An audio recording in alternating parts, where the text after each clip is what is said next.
Dan makan dan minumlah jangan berlebih-lebihan, karena sesungguhnya Allah tidak menyukai hamba yang berlebih-lebihan.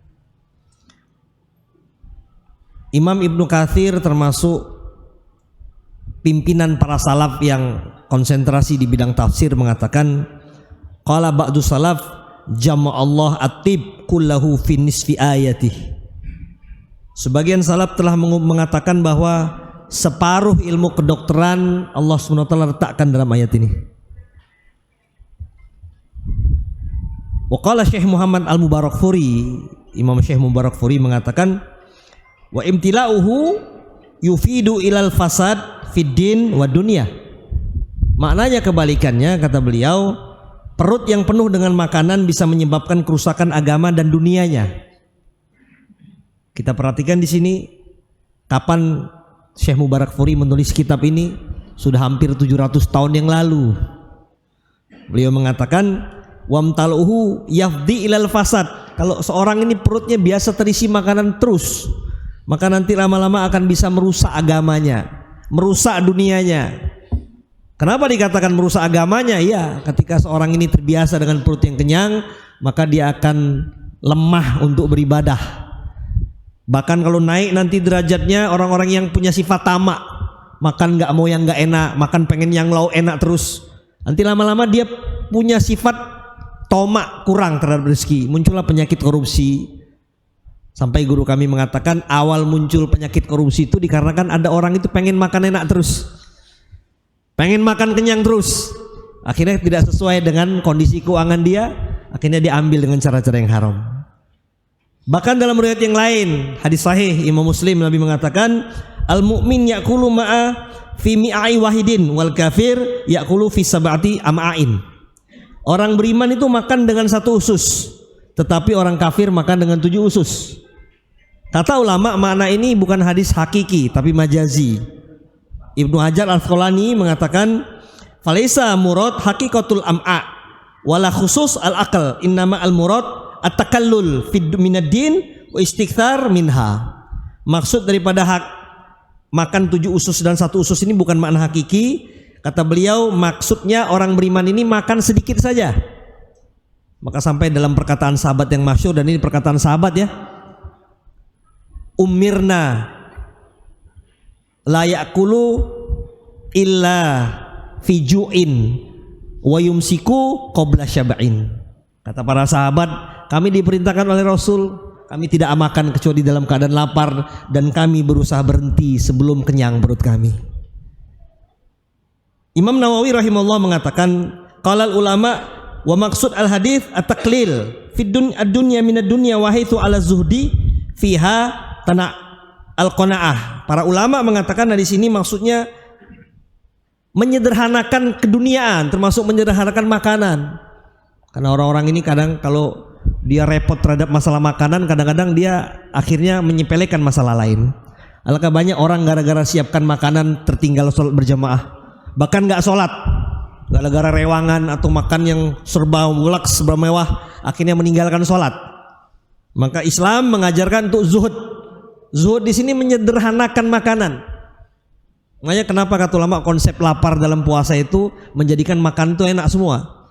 Bahkan kata pepatah Arab, khairul udhum alju, nama lauk yang paling enak itu yaitu lapar. Ketika seorang itu tidak lapar, maka akhirnya dia milih-milih makanan.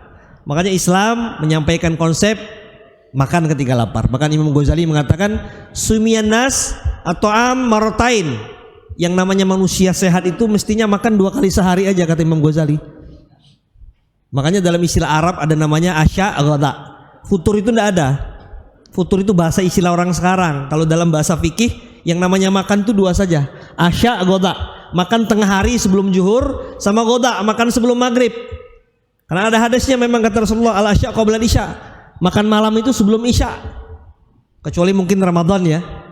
Kenapa? Karena kalau orang itu biasa makan malam, secara kesehatan juga nggak bagus, muncul banyak penyakit. Karena seorang itu ketika malam, maka dia tidak ada pergerakan. Apalagi di sini banyak pakar-pakar kesehatan menyepakati bahwa penyakit itu karena 2 hal saja. Yang pertama karena stres, dan yang kedua tidak bisa mengolah makanan. Dan kebanyakan orang ini bukan karena lapar penyakit ini, kebanyakan makan. Sangat jarang kita dengar ada orang kena banyak penyakit, diabetes, kolesterol, di gara-gara puasa Senin Kemis. Kenapa Pak? Kena penyakit karena saya banyak puasa. Nggak ada. Tapi rata-rata orang yang lapor sama dokter, kenapa banyak penyakit? Nggak bisa menjaga makanan, makan sembarangan, makan yang buruk, makan yang haram akhirnya. Nauzubillah summa nauzubillah. Maka sampai Nabi mengatakan, qad aflaha man aslama wa ruziqa kafafan wa qana'atullahu bima atahu. Sungguh beruntung orang yang Islam kemudian mendapatkan rezeki yang secukupnya dan Allah menganugerahkan kepadanya sifat qanaah, merasa puas, merasa ingin kepada kesederhanaan, dan dia merasa puas dengan rezeki yang Allah SWT berikan kepadanya. Qala Imam Nawawi menafsirkan hadis ini, ma'an qillati aqli min muhsinil akhlaq ar-rajul wa kathratul aql biddihi. Orang yang sedikit makan ini akan baik nanti akhlaknya. Tapi orang yang sedikit-sedikit makan atau banyak makannya adalah sebaliknya, akan muncul penyakit. Orang itu banyak marah, banyak stres, banyak emosi, itu dikarenakan perutnya kenyang. Tapi kalau perutnya dibiasakan lapar kata ulama, maka dia akan mendapatkan ketenangan.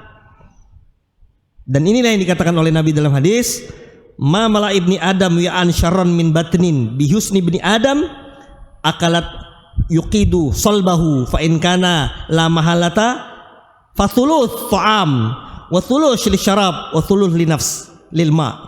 Tidaklah anak Adam memberi wadah yang lebih baik daripada perut. Artinya wadah yang paling buruk adalah wadah yang terus diisi dengan makanan. Cukuplah bagi anak Adam makan beberapa suapan untuk menegakkan punggungnya.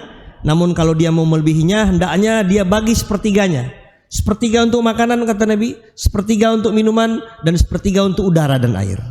Qala Imam Syafi'i dalam diwannya mengatakan, li'anna syaba' yuthkilu badan yufsidul qalb wa yazilu al-qatan wa yajlibun naum wa yad'afu anil ibadah. Imam Syafi'i mengatakan orang yang selalu kenyang perutnya membuat badannya jadi berat untuk ibadah. Hatinya menjadi keras dan kecerdasannya akan berkurang, serta sering membuat tidur, dan pasti ibadahnya akan menjadi lemah. Maka jemaah sekalian rahimakumullah, mari sama-sama sebelum nanti Dajjal akan turun, seperti mana kita tahu nanti 40 hari datang Dajjal, semua fasilitas makan itu ditarik semua sama Allah, sama Dajjal. Orang-orang beriman makanya tasbih, makanya zikir, makanya baca Quran. Maka hadirin rahimakumullah, kabarkan kepada mereka-mereka yang juga sakit supaya menjaga makanan.